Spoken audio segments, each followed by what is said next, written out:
זה, הנה, בסדר גמור.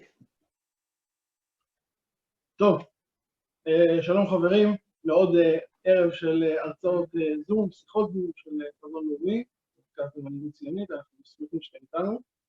היה לנו ככה מספר הרצאות בתקופה הזאת של הקורונה, והיום יש לנו אורח נכבד, יאיר נתניהו, יחד איתי דור, אני ישראל, חזון לאומי, יחד איתי שותפי דור.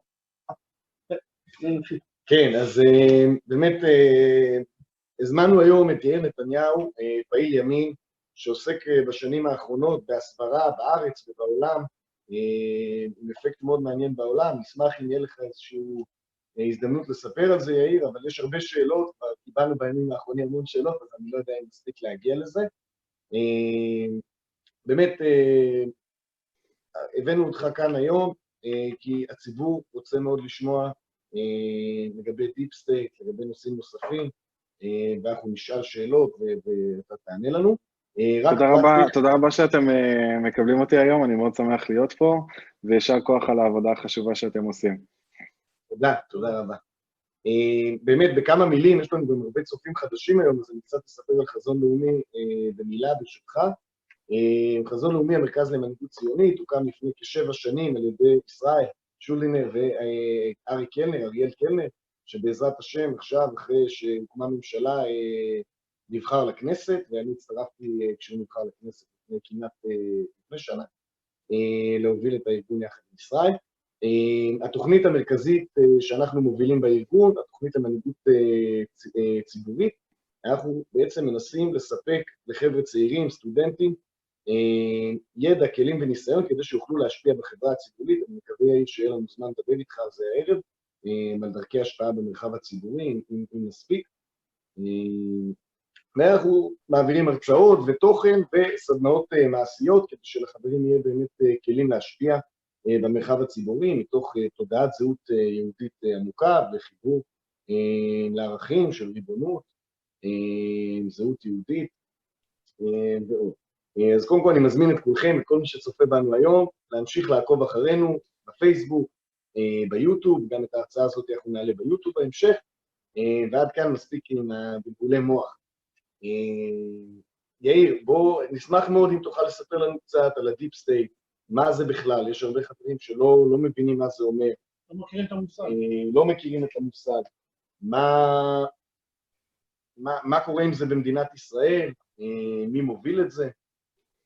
טוב, אז קודם כל זה מונח שמגיע מארצות הברית, לצערי עוד לא נמצא לזה תרגום בעברית, התרגום המילולי זה אומר פחות או יותר מדינת עומק, שבעצם המשמעות שלה זה מדינה שבה הפקידות שלא נבחרת על ידי העם, בין אם זה באמריקה, באירופה או בישראל, זה תופעה שהיא גלובלית לכל העולם המערבי לצערנו, בדרגות שונות. אין מדינה שבה זה גרוע כמו בישראל כמובן, אבל בהרבה מדינות באירופה ובצפון אמריקה זה בעיה קשה, לא כמו אצלנו, אבל עדיין בעיה קשה גם מבחינתם, שבה בעצם, מה זה אומר דמוקרטיה? זה אומר דמוס-קרטוס, שלטון העם, והעם מבצע את המדיניות שלו דרך הנבחרים שלו, באותם הוא בוחר לפרלמנט או לנשיאות ישירות במדינות מסוימות.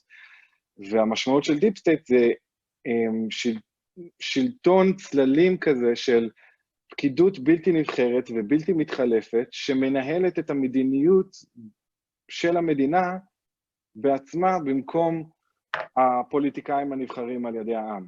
וזה משהו מאוד מאוד מסוכן לדמוקרטיה, בכל המדינות שבהן זה קורה. במדינת ישראל זה גם מסוכן להמשך הקיום של מדינת ישראל כמדינה יהודית, בגלל המדיניות של אותם פקידים, שבדרך כלל רואים במדינה יהודית משהו שהוא לא נאור ולא תקין וגזעני לפעמים, ומפלה וכו' וכו'. עמומה. סליחה? אוניברסליות עמומה שכזו, כן. כן, זה מתבטא בדרכים שונות בכל מדינה אחרת, אבל בדרך כלל הפקידות הזאת היא מאופיינת במדיניות של שמאל, שעוד פעם, זה מדיניות בסדר גמור, כל עוד אתה מציע אותה לציבור, באמצעות מפלגה שאתה מקים או רץ בה ומקבל את אמון הציבור. אבל כשאתה מבצע את המדיניות הזאת בניגוד לדעת רוב הציבור, כמו מה שקורה בישראל, מדיניות שהיא לפעמים אפילו אנטי-ציונית, זה משהו מאוד בעייתי, במיוחד שזה קורה ללא הסכמה של העם וללא הסכמה של, ללא דיון כמו שנערך בפרלמנט וקריאות ראשונה ושלישית, כמו שקורה, ואז העברה של חוק באופן מסודר ובאופן שקוף. זה הבעיה, הכתבת מדיניות ללא סמכות. בואו נדבר קצת, אם תוכל לספר לנו על הגורמים שמתחזקים את זה בארץ, למי יש אינטרס לקדם את הדבר הזה.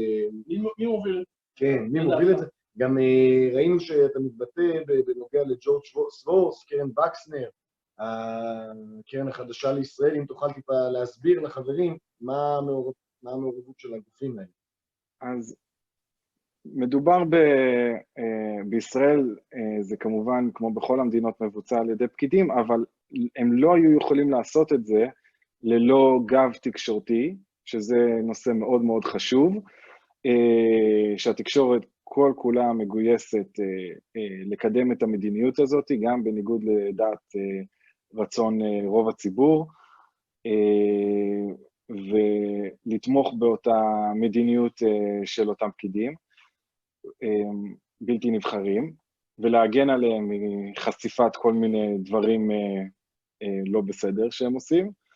ועוד צלע במשולש הזה, זה מה שנקרא ארגוני החברה האזרחית, שהיא ממש לא חברה אזרחית, זה כל הארגונים האלה כמו קרן וקסנר, הקרן החדשה, שנתמכים על ידי גורמים פרטיים זרים, כמו המיליארדר האנטי-ציוני, אנטי-ישראלי ג'ורג' סורוס, שזה עוד אפשר להגיד לגיטימי פחות או יותר, בגלל שזה גורמים פרטיים, למרות שהם מחול, אבל זה גורמים פרטיים, אבל הבעיה עוד יותר קשה, שהארגונים האלה מקבלים חלק נכבד מהמימון שלהם, הרי מדובר בארגונים האלה, יש להם מאות ארגוני בת, מה שנקרא, זה מתפצל, זה ארגוני גג למאות אם לא אלפים של ארגוני שמאל, שחלקם הגדול מקבל את רוב כספם ממדינות באירופה ומהאיחוד האירופי, זאת אומרת ממשלות זרות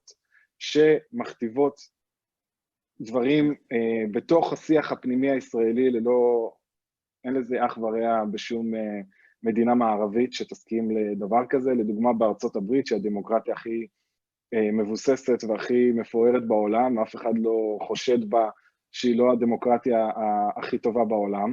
יש חוק שנקרא Foreign Agent Act, חוק הסוכן הזר, שאוסר על כל התערבות של כל ממשלה זרה, ולא רק ממשלות זרות, גם גורמים פרטיים זרים, בהתערבות בענייני הפנימיים של ארצות הברית, בין באמצעות מימון עמותות וארגונים, ובין באמצעים אחרים. ולצערנו בישראל זה לא קורה, ומדינות אירופה משפיעות על המדיניות של ממשלת ישראל, במקום באמצעים מקובלים בין מדינות, האמצעים הדיפלומטיים המקובלים בין מדינות, שזה דרך השגרירות ודרך דרכים דיפלומטיות מקובלות, הן מתנהגות לישראל פחות או יותר כמין איזשהו סוג של קולוניה, שאפשר להתערב לה בעניינים הפנימיים, כדי לקדם את האינטרסים של אותן מדינות, בעיקר במערב אירופה ושל האיחוד האירופי, וזה משהו שצריך לשים עליו את האצבע. מה בעצם מונע מנבחרי הציבור בישראל להתמודד עם הדיפ סטייט, או איך הם יכולים להתמודד, או איך אנחנו יכולים לשכנע את הנבחרים להתמודד עם הדיפ סטייט? טוב, אז לגבי זה אני קודם כל מאוד ממליץ לקרוא את הספר של ארז תדמור, מדוע אתה מצביע ימין ומקבל שמאל, הוא מתאר שם לאורך עשרות שנים, איך כל שיטת המקלות והגזרים של הפוליטיקאים מימין, הם לגרום להם לערוק לצד שמאל מבחינת המדיניות שלהם, ולבצע דברים המנוגדים באופן מוחלט לרצון של הבוחרים שלהם, בגלל מערכת התגמול בעיקר שיש מצד התקשורת, שהתקשורת בישראל היא חד-צדדית לחלוטין, מייצגת אולי את ה5% הכי קיצוני שיש בשמאל, אפילו לא את רוב השמאל התקשורת מייצגת, שלא לדבר על שום ייצוג לימין, בטח לא לימין מה שנקרא החילוני, ליברלי, סלש מסורתי, שלא מקבל אפילו ייצוג בתור עלה תאנה בתקשורת, אז יש לאותם פוליטיקאים רק מקלות וגזרים כדי לבצע מדיניות שמאל, ואין בעצם סוג של פוקס ניוז, שגורם להם גם לרצות לעשות דברים למען האידיאולוגיה למענה הם נבחרו והציבור שלהם מצפה מהם. ויש כמובן את הפחד מתפירת תיקים, שאנחנו רואים מה קורה לפוליטיקאי ימני שקצת מעז להרים את הראש, מה קרה ליעקב נאמן, מה קרה אפילו לרובי ריבלין, עד שהוא הבין את הרמז מאז ועבר לצד השני, מה קורה עכשיו לראש הממשלה, ויש עוד אין סוף דוגמאות. חיים רמון, למרות שהוא היה מהשמאל, הוא היה שייך לפלג שכבר נכחד בשמאל, אך היה קיים באותו זמן שהוא מתנגד לאקטיביזם השיפוטי, אז גם לא יראו את התוצאות של ההתנגדות שלו לאותו אקטיביזם שיפוטי, אז כן, פחד משתק, קשה להאשים אותם. אז מה בכל זאת אפשר לעשות? אנחנו יכולים לעשות? חברי הכנסת, מה שהשתנה בשנים האחרונות והתחיל לסדוק את חומת השתיקה וחומת הפחד, זה רק דבר אחד, זה הרשתות החברתיות, והתחלה מאוד קטנה, אבל התחלה של תקשורת ימנית אמיתית.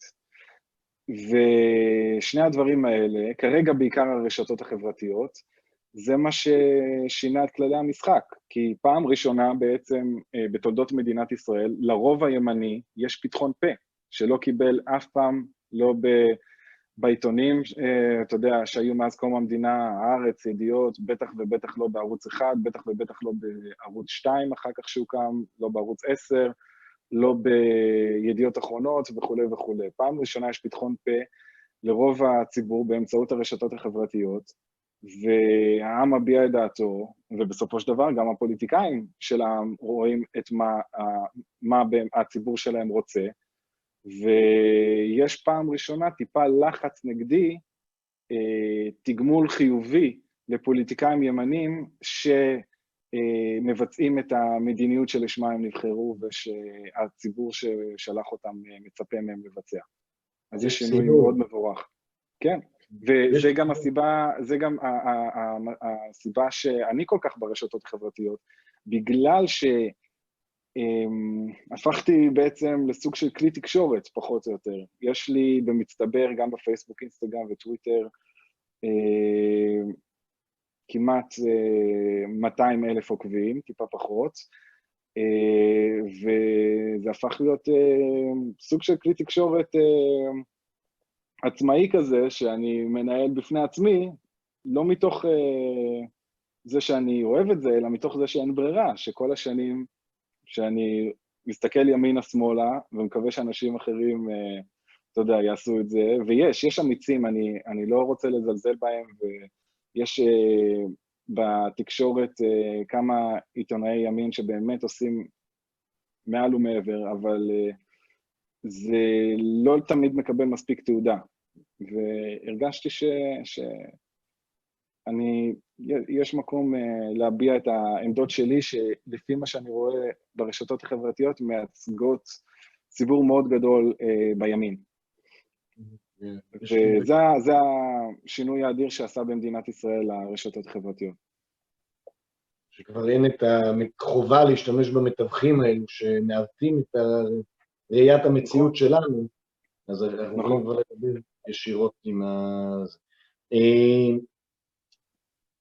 בתקופה האחרונה, לאור עליית הנושא לתודעה, והמחאה שעולה ומתחזקת מהציבור, מעם ישראל, אמנם זה לא מתוקשר בתקשורת, אבל זה באמת צף ועולה מאוד ברשתות, נבחרי הציבור מתחילים להבין שהנושא המשפטי הפך להיות נושא דרמטי, להיות נושא בוער ומרכזי מבחינה ציבורית. יש לך משהו להוסיף על זה? תראה, זה בכלל הזוי שהשמאל ניסה לטשטש את זה כל השנים, ואמר שנושא משפטי זה בכלל נושא מקצועי ועניין שבכלל לא קשור לפוליטי. אין מדינה בעולם שבה הנושא המשפטי הוא לא נושא פוליטי. באמריקה, אחד הדברים הכי חשובים בכל קמפיין, חוץ מהנושא הכלכלי, זה הנושא של מי הנשיא שיבחר ימנה לבית המשפט העליון. זה אחד מההבטחות הכי מרכזיות של כל קמפיין לנשיאות, של כל צד. הצד הרפובליקני מבטיח, אני אמנה שופטים שמרנים, והצד הדמוקרטי מבטיח, אני אמנה שופטים פרוגרסיביים, ליברליים וכו'. וברור לכל אמריקאי ששופטים הם בני אדם בשר ודם, ושהם לא מלאכים, והם מושפעים מהעמדות הפוליטיות שלהם, ולכן נותנים לציבור האמריקאי לבחור. אם הם בוחרים בנשיא רפובליקני, ברור שהוא ימנה שופטי בית משפט עליון שמרנים, והפוך עם נשיא דמוקרטי. במדינות מסוימות בכלל בוחרים באופן ישיר מי יהיו השופטים של אותה מדינה. כשאתה בא לבחור, אז יש לך הרבה נושאים שאתה בוחר עליהם, לא רק לנשיאות ולא רק לשליחת הנציגים שלך לקונגרס, כמו אם אתה בעד או נגד לגיליזציה של מריחואנה, ואחד מהנושאים הוא גם במי אתה תומך, בעד מי אתה מצביע להיות השופט של אותה מדינה, או אותו מחוז, זה תלוי, זה משתנה ממחוז למדינה, אז לפעמים יש אפילו בחירה ישירה, וגם הבחירה של הנשיא של בית המשפט העליון עוברת שימוע בשידור חי בקונגרס, על ידי נציגי העם.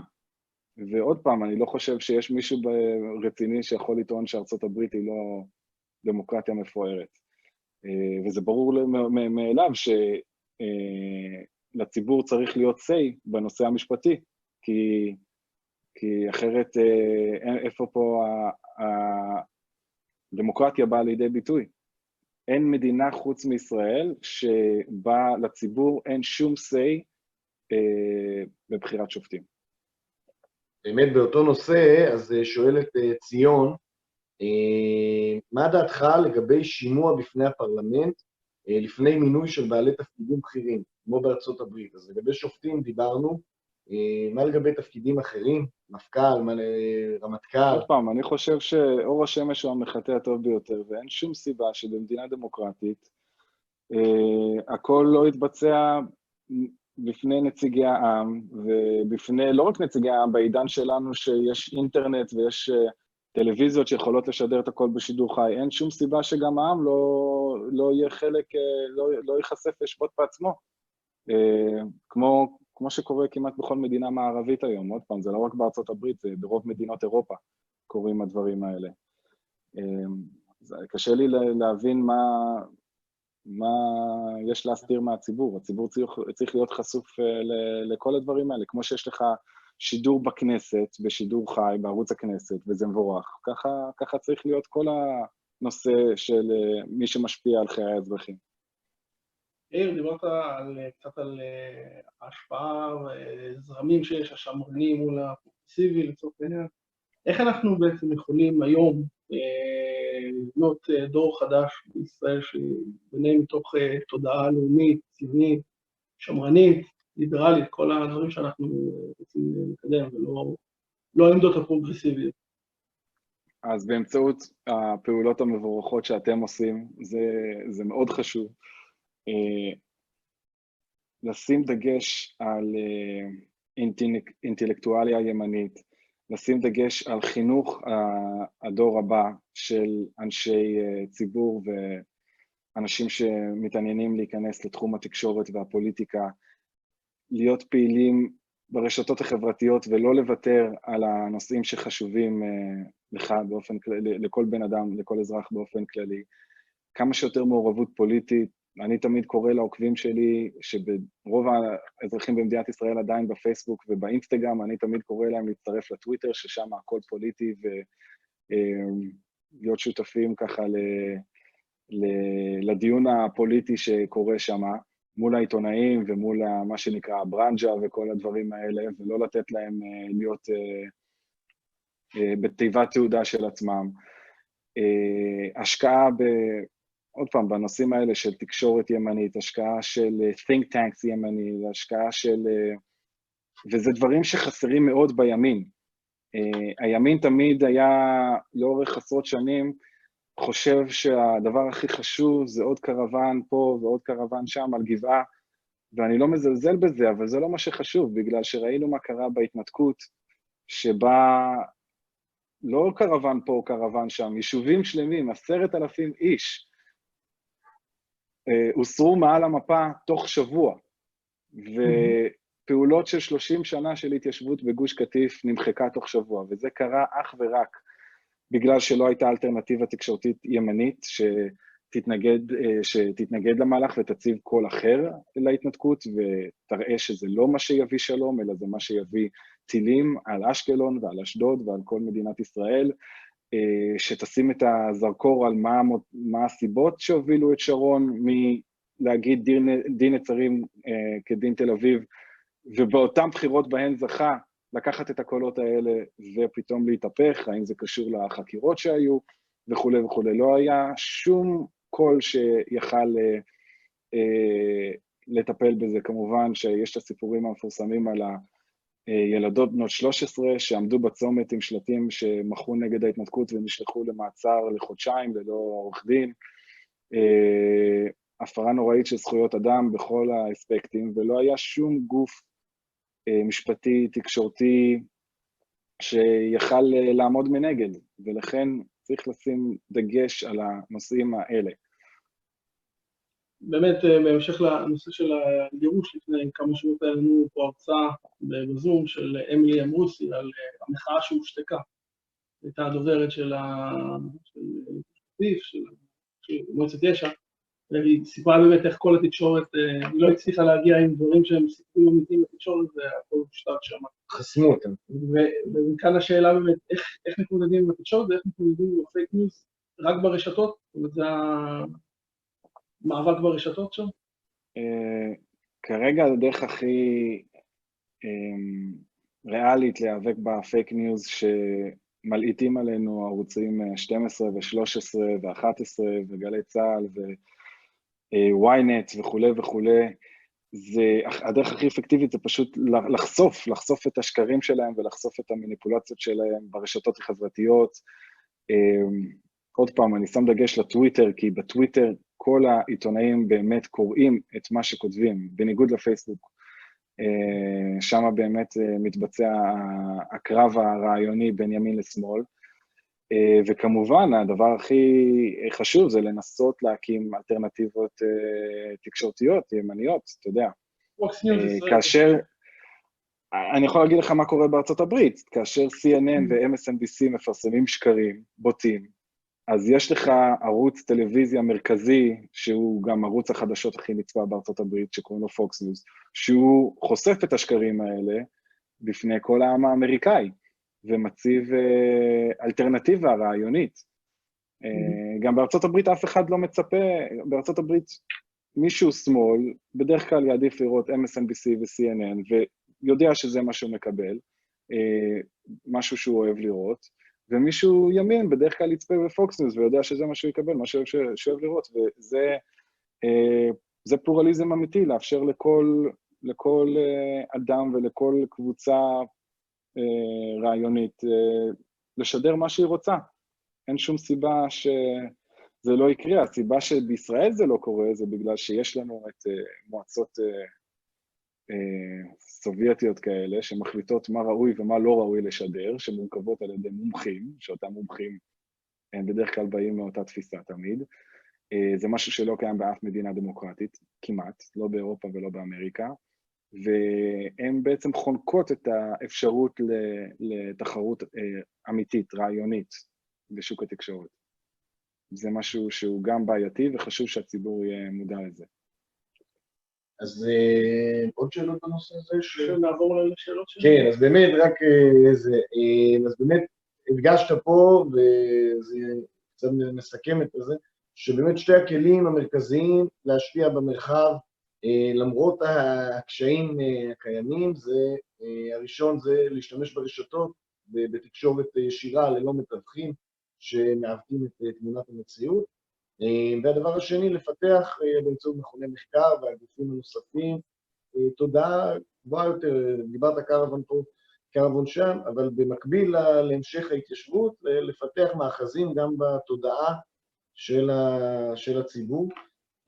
נעבור קצת בתודעה, בתרבות, באקדמיה, אתה יודע, עד כמה שאפשר, כמובן האקדמיה לא ליברלית כמו שאוהבת בדרך כלל פרופסורים שהם שמרנים, לא התקלו בתקרת זכוכית, אבל חשוב גם לנסות שמה, בכל דרך אפשרית.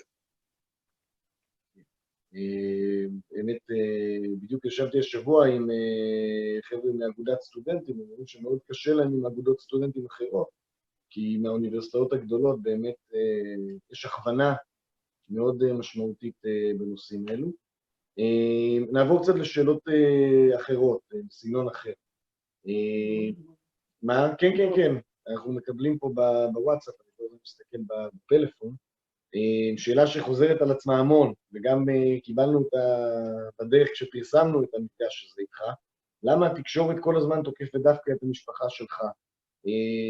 בסופו של דבר, בהשוואה לראשי ממשלות אחרים, סתם לדוגמה, עליזה אולמרט, אשתו של אהוד אולמרט, שהייתה מוכרת ציורים ומתעסקת בכל מיני דברים. קיבלה הגנה מהתקשורת. קיבלה, בוא נאמר, היה שתיקה בנושא הזה, ובהקשר של המשפחה שלך, לא מפספסים שום דבר יום רגיל לחלוטין, כדי לעשות ממנו איזשהו אייטם מבוכח כזה או אחר. כן. עכשיו הרבה אנשי שמאל אוהבים להגיד שתוקפים אותי בגלל שאני מתבטא ברשתות החברתיות, ואז אני מה שנקרא fair game. אוקיי, עשו עליי חרצופים, מבזים, כשהייתי בן 5, בגן, גם אז הייתי מתבטא ברשתות החברתיות, דרך אגב, בניגוד לחוק הגנת הילד, עבירה פלילית, כמובן שלא. סליחה? כמה עקבו אחריך בטוויטר בגיל 5? כן, ואפילו שהתגייסתי, שעוד עדיין הייתי קטין, כי התגייסתי בגיל 17, עשו עליי כתבה מאוד מבזה, כתבת פרופיל מאוד מבזה בידיעות אחרונות, אפשר כבר אפשר לעשות כתבת פרופיל על ילד בן 17, כל מיני אנשים מהתיכון שלי שלכלכו פה, לכלכו שם, הייתי בתיכון מאוד שמאלני, אבל כאילו, באמת, ואז גם לא היה לי לא פייסבוק, לא טוויטר, לא כלום. וכו' וכו', ואני יכול לתת עוד הרבה דוגמאות שתקפו אותי לפני שפתחתי פייסבוק וטוויטר, שעוד דבר על זה של אמא שלי. אין רשתות חברתיות, היא פתחה אינסטגרם לא מזמן, והיא לא כותבת שם שום דבר פוליטי, ואותה תוקפים באכזריות 30 שנה, והסיבה היא מאוד פשוטה, הסיבה היא שהשמאל והתקשורת, שזה אותו דבר, לא בוחלים בשום אמצעים, וכדי להוריד ראש ממשלה שמבצע מדיניות ימין, ומזיז להם את הגבינה ומפריע להם, אין גבולות, אין קווים אדומים, ואפשר לתקוף את אשתו ואת הילדים שלו, ולשפוך את דמם, שלא לדבר על לשפוך את דמו, אבל גם לשפוך את דמו שאין בכלל אנשים שלא בחרו בזה, לא אני ולא אח שלי ולא אמא שלי בחרנו את הקריירה הפוליטית של אבא שלי, לא שזה מצדיק את זה, גם מי שבוחר קריירה פוליטית זה לא אומר שהוא ימני, זה לא אומר שמותר לשפוך את דמו, אבל על אחת כמה וכמה מי שלא בחר בזה, וכמובן לא צריך לספר את כל לפרט על זה ש99% מהדברים האלה זה שקרים, וזה באמת דברים מרושעים ונוראים שלא עשו לאף ראש ממשלה אחר. היה לך אשת ראש הממשלה שהורידה פלוגה של גולני על 4, לחפש לה בחול באמצע החום, באמצע המדבר, סיכה שנפלה. היה לך בן של ראש ממשלה שנכנס לכלא על שחיתות שהוא היה מעורב בו, בא עם אבא שלה שגם קשורה למהלך של פינוי של גירוש של 10,000 איש שהוא עשה מבתיהם, והתקשורת חיבקה, גם אותו וגם את הבן. אז אתה יודע, זה עניין פוליטי לחלוטין. הם יודעים להתעלם ולחבק את מי שהם רוצים, גם אם הרבה פעמים הוא מושחת, והם יודעים לצלוב את מי שהם רוצים, גם אם החטא הגדול שלו זה גלידה פיסטוק. אז אתה יודע, ככה זה. כן. בשיחה שעשינו לפני כמה ימים, סתם, אמרת, דיברנו כאילו על כמה דברים, ואמרת, תראו, אתם יודעים, אני מעורב מאוד ברשתות החברתיות, בגלל שאין כלים אחרים להתגונן ולהציג את הדברים. האם אבא שלך, אביך, ראש הממשלה, בנימין נתניהו, הוא מעורב או יודע מראש, כן, כמובן, מן הסתם כשדברים מתפרסמים, אנחנו מן הסתם רואה את זה בצורה כזו או אחרת, על הפעילות שלך ברשתות החברתיות? הוא יודע שאני, אתה יודע, הוא שומע את כל הרעש מזה, אבל הוא מאוד מאוד לא אוהב את זה, נקרא לזה ככה. הוא מאוד לא שמח שאני עושה את זה, ואני בן אדם מבוגר, ואני יכול לעשות משהו שלא סתם שהוא לא בשליחות של אבא שלי, אלא הוא בניגוד גמור לדעתו ולרצון שלו, ואני מסכים עם אבא שלי על רוב הדברים. יש לנו גם דעות שונות בנושאים מסוימים, ואני כותב את דעתי ולא את דעתו, כמו כל בן אדם מבוגר, ואני משלם על זה מחיר כבד מבחינת המחיר התקשורתי שאני משלם על זה, אבל אני עושה את זה באמת מחוסר ברירה ומחוסר יכולת להשלים עם אי צדק ועם שקר. אני שתקתי כל החיים שלי כשאני ראיתי את כל השקרים ואת כל הרשע בטלוויזיה. אני זוכר דברים נוראים שראיתי על שקרים על ההורים שלי שהייתי בן 5-6, וזה נמשך לאורך כל החיים שלי, עד שבאיזשהו שלב מסוים נמאס לי, והחלטתי להחזיר, מה שנקרא, באמצעות הכלים הטכנולוגיים החדשים האלה של טוויטר ופייסבוק ואינסטגרם, ונחשפתי לזה שאני באמת מדבר דברים שהמון המון אנשים בימין מסכימים איתי, ואין להם תעודה במקרים של, אין להם תעודה במה שנקרא במיינסטרים. אני הכנסתי את הרעיונות האלה של רוב הציבור, של רוב, לא כולם, של רוב אנשי נקרא לזה, אני לא איש ציבור, אבל אני הכנסתי לתודעה דברים שרוב הציבור הימני חושב, אך לא מצא מישהו שיעז לבטא אותם במקום עם תעודה. אז באמת, לגבי גם לגבי הפעילות שלך ברשתות, וגם לגבי מה שעכשיו אמרת, שאתה ככה מרגיש את החובה לפעול, יש הרבה מאוד שאלות שמי שפרסמנו כמובן פנו, וגם אני רואה שיש עכשיו ככה בלייב הרבה שאלות על הנושא הזה. מה שאתה עושה אנחנו, מה שנקרא, יודעים, קוראים ורואים, מה התוכניות לעתיד, וכמובן אם יש תוכניות במרחב הפוליטי. אני מאוד מבחינת השאלות.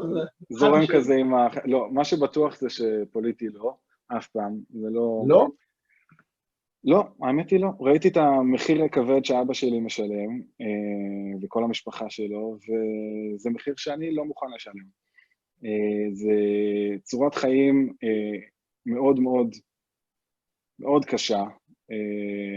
רוב האנשים לא היו עומדים בדברים שאבא שלי עומד בהם, ואני חושב שאני אחד מהם, ואני לא חושב שאני גם מתאים לפוליטיקה, אתה יודע, בפוליטיקה צריך לפעמים איזה, אתה יודע, מין איזה פלסטר על הפה שחסר לי, אז זה לא, אני לא חושב שזה מתאים לי, וזה לא משהו אבל יש הרבה דברים אחרים, אתה יודע, אתה יכול להיות בן אדם מאוד פוליטי, וגם להשפיע פוליטית בלי להיות בפוליטיקה, כמו מה שאתם עושים, כמו שארגוני חברה אזרחית עושים, כמו אנשי תקשורת וכו' וכו'. אז יש הרבה אופציות, ו-I go with the flow, מה שנקרא. אוקיי. אבל עוד נראה, אתה יודע, יכול להיות שתשנה דעתך. לא, על הפוליטיקה לא. סתם איזה נושא פוליטי מעניין, כן, בכל זאת. יש את הנושא של הטבעונות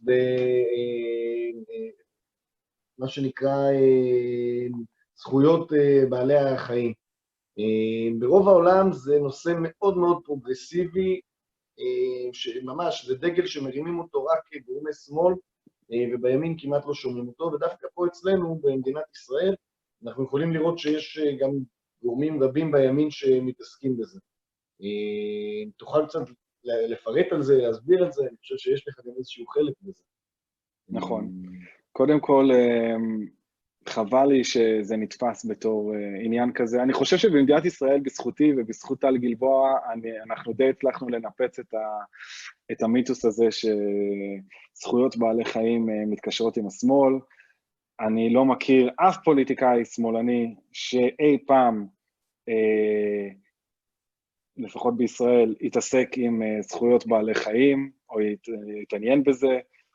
רוב מוחלט של השמאלנים, גם בישראל וגם בעולם, זה עניין שהוא לא נתון במחלוקת, הוא אוכל בשר ולא מתעניין בזכויות בעלי חיים, ולכן אני באמת לא רואה שום קשר בין אידיאולוגיה כלכלית, מרקסיסטית, שמאלנית, או אידיאולוגיה מדינית של מסירת חבלי מולדת, או אידיאולוגיה של גבולות פתוחים וביטול אלימות, לבין זכויות בעלי חיים שאני לא רואה איך זה בכלל קשור אחד לשני.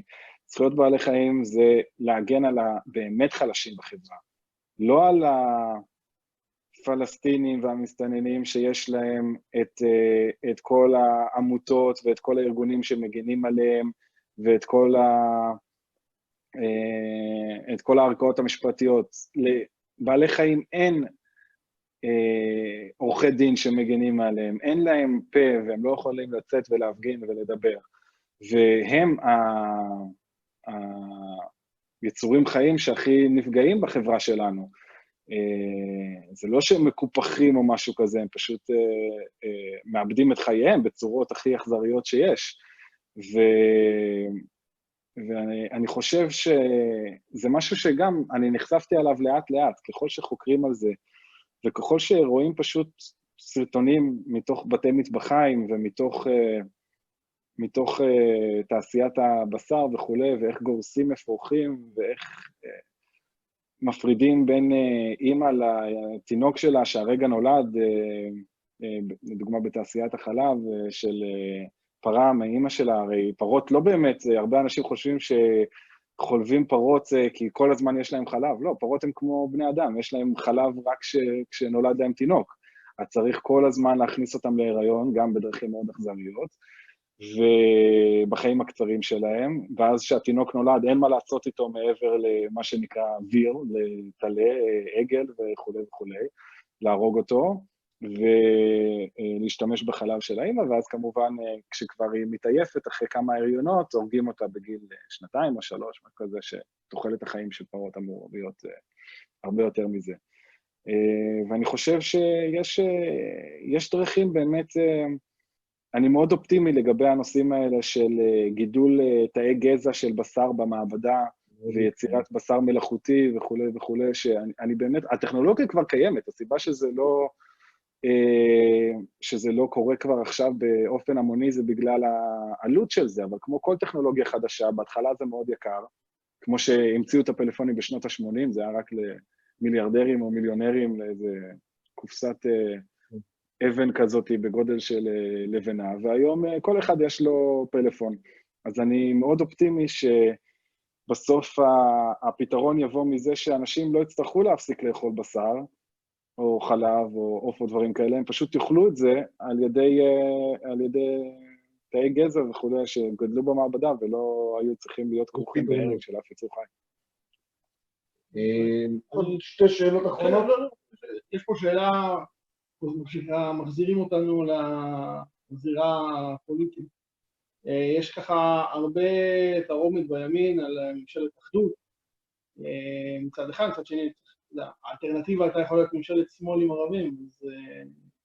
כן, אז אני באמת, זה לא ממשלת החלומות, לא שלי, ולא של אף אחד בימין, והימין והליכוד, ואבא שלי באופן אישי, נאלצו לשלם מחירים מאוד גבוהים, אבא שלי ויתר על ראשות הממשלה, בעוד שנה וחצי, זאת אומרת, הוא שילם את המחיר האולטימטיבי באופן אישי, וגם הליכוד שילם, וכל גוש הימין שילם, אבל האופציה, צריך לזכור, שעמדה, אם לא זה לא היה ממשלת ימין-ימין, אלא ממשלת שמאל קיצוני והרשימה המשותפת.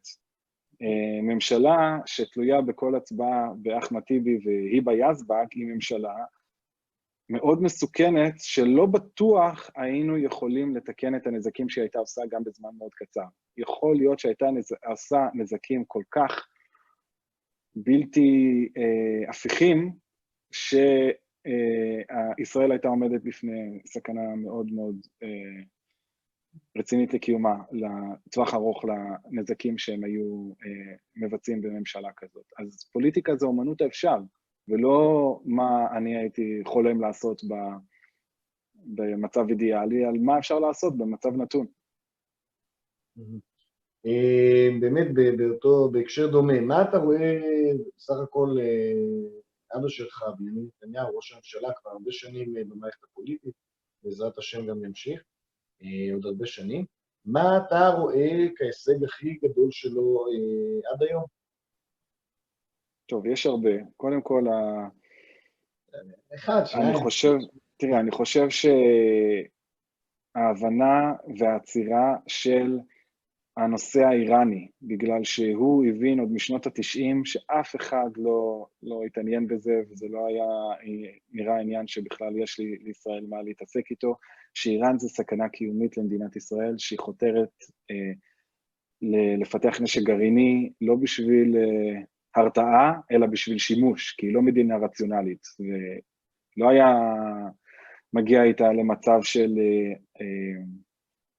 התראה הדדית, כמו שהיה בין ברית המועצות לארצות הברית, במלחמה הקרה, כי זו מדינה פנאטית שלא מפחדת, אתה יודע, מגוג ומגוג בעולם, ולכן נשק גרעיני בידי מדינה כזאת זה סכנה קיומית לכל העולם, אבל סכנה מיידית למדינת ישראל. הוצאת ביטול הסכם הגרעין, שיש לו חלק גדול בזה, בזכות הנאום בקונגרס, בזכות ההפעלה שהוא נתן על דעת הקהל, בארצות הברית, נושא מאוד חשוב. הנושא של בעצם הפיכת ישראל ממדינה חלשה, שנזקקת הנושא הדיפלומטי, שהוא שינה את זה לחלוטין, שבעצם הפיכת ישראל למעצמה, שכל מדינות העולם רוצות בקרבתה, ואתה יודע, מדינות שלא היה לנו קשרים חזקים איתם במיוחד, יפן, הודו, מדינות באפריקה, דרום אמריקה, ברזיל, מזרח אירופה, רוסיה, זה מאוד מאוד חשוב למדינת ישראל, כי מדינת ישראל הייתה מאוד תלויה באירופה, בגלל שהיא הגוש של מדינות הכי קרוב אלינו, ורוב הסחר שלנו היה איתם, וביזור הסחר והאינטרסים הכלכליים של ישראל בכל העולם, למדינות שהן לא אובססיביות על הנושא הפלסטיני, זה דבר מאוד מאוד חשוב, שבעצם המדינות היחידות שאובססיביות הזה עדיין בעולם זה רק מדינות מערב אירופה, אפילו מדינות ערב. גם הנושא הזה של פיתוח היחסים עם מדינות ערב, ליחסים שלא היו כמוהם מאז הקמת מדינת ישראל, ועוד פעם, על בסיס ההבנה שמדינות לא פועלות לפי אהבה או מה צודק או מה לא צודק, אלא לפי אינטרסים משותפים. וההבנה שצריך לרתום את הסכנה הזאת המשותפת שיש לישראל מאיראן ולמדינות ערב, וגם כמובן הנושא שהוא פיתח את כלכלת מדינת ישראל, שזה גם קשור לנושא המדיני. הרי היום רוב מדינות העולם רוצות בקרבתה של מדינת ישראל, בגלל יכולתיה הכלכליות והטכנולוגיות שלא היו קורות ללא פיתוח כלכלה. מדינה חלשה כלכלית היא מדינה שאין לה יותר מדי מה להציע למדינות אחרות בעולם, ומדינה חזקה כלכלית עם תוצר לאומי גולמי לנפש, שזה המדד לבדיקת עושר של מדינה, וחוזק כלכלי של מדינה. היום יש לנו תל"ג לאומי גולמי לנפש, תוצר לאומי גולמי, סליחה, לנפש, יותר גדול משל יפן ושל צרפת, שזה מעצמות כלכליות בין הכי גדולות בעולם, זה דבר מדהים. אז הדברים האלה, אני חושב שזה ההישגים הכי גדולים שלו. וכמובן שמירת ארץ ישראל, עמידה בלחצים של נשיאים, בוא נאמר, לא הכי פרו-התיישבותיים, מה שנקרא, גם קלינטון בשנות ה-90, ועם האופוריה של אוסלו, שהיה בשמאל העולמי ובארצות הברית ובישראל, וגם אחר כך בלימה של 8 שנים של הנשיא אובמה, שציפה מישראל בשנות כהונתו לא רק לא לפתח את ההתיישבות, אלא לחזור לקווי 67. אני לא מגזים, לחזור לקווי 67 וחלוקת ירושלים, ובכל זאת אין הרבה ראשי ממשלה בישראל שהיו מסוגלים להגיד לא לנשיא ארצות הברית, והוא אחד מהם. יש כמובן, אני רואה פשוט הרבה כותבים, דברים שלא הזכרת, אז כל הפעילות עם טראמפ בשנים האחרונות, כל השגרירות בירושלים. ברור, העברת השגרירות בירושלים. זאת מה שאנשים כותבים, מצפים שתגיד את זה ולא אמרת. נכון, העברת השגרירות, ההכרה פעם ראשונה בהיסטוריה של איזושהי מדינה, ועוד לא סתם איזושהי מדינה, המעצמה החשובה והגדולה בעולם, ארצות הברית, בירושלים כבירתנו, ואחר כך העברת השגרירות אליה, הכרה פעם ראשונה של מדינה בעולם, ועוד פעם המעצמה החשובה בעולם, ארצות הברית, ברמת הגולן, תוכנית המאה, שהיא הישג מאוד חשוב למדינת ישראל, הכרה בזכותנו על חבלי מולדת ביהודה ושומרון, ושבעיקרון שאין לפנות אף מתיישב, זה הישגים מאוד חשובים והיסטוריים. יש גם כמובן, אני רואה עכשיו הרבה מאוד שפה מגיבים על הנושא שחם עכשיו, השמירה על המדינה בתקופת הקורונה. נכון, זה טוב, זה הישג עכשווי שלא נכנס, אבל כמובן. כך אקטואלי. הוא אקטואלי בכלל, יותר אנשים. תראה, מדינות באמת, בוא נאמר, כמו איטליה, ועוד לא סתם איטליה, צפון איטליה, שזה האזור הכי מתועש והעשיר של איטליה, מדינה חברה באיחוד האירופי, מדינה מאוד עשירה ומפותחת עם מערכת בריאות בין הטובות בעולם. תראו מה קורה בספרד, עוד מדינה חברה באיחוד האירופי, ובעוד מקומות בעולם מאוד עשירים ומפותחים, שמתו בהם עשרות אלפים ומאות אלפים של אנשים. זה שבישראל זה לא קרה, זה לא בגלל מזג האוויר, אנחנו רואים מדינות אפילו טרופיות שיש בהן כרגע עשרות אלפי מתים וקטסטרופה, אז זה לא עניין של מזג האוויר, זה עניין של מדיניות שנקט ראש הממשלה, של במיוחד להפסיק את הטיסות בזמן מחו"ל, לבודד את המדינה, לעשות את הסגר, זה משהו שהציל את החיים של אלפי ישראלים, אם לא יותר.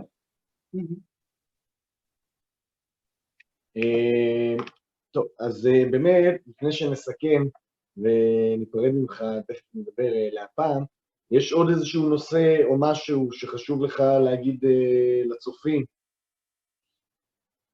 אני חושב שלא לפחד, להגיד תמיד את האמת, בלי להתייפייף ובלי לפחד מה יגידו עליי, להיות פעילים פוליטית ברשתות החברתיות, ולתמוך בארגונים חוץ פרלמנטריים מהימין שעושים עבודת קודש, כמו שלכם וכמו עוד ארגונים. אז באמת... תודה רבה, יאיר. אנחנו, כשיגמר הקורונה, אנחנו נשמח שתבוא להרצאות פרונטליות ולא רק בזום. איזשהו מפגש... אני אשמח. ובאמת, תודה רבה לכל הצופים גם. אנחנו נעלה את השיחה הזאת גם לעמוד היוטיוב שלנו, מחר אני מעריך, בבוקר, ולילה טוב, וניפגש, בוא נאמר, אחרי שננצח את משבר הקורונה ואת הדיפ סטייט. תודה רבה, תודה.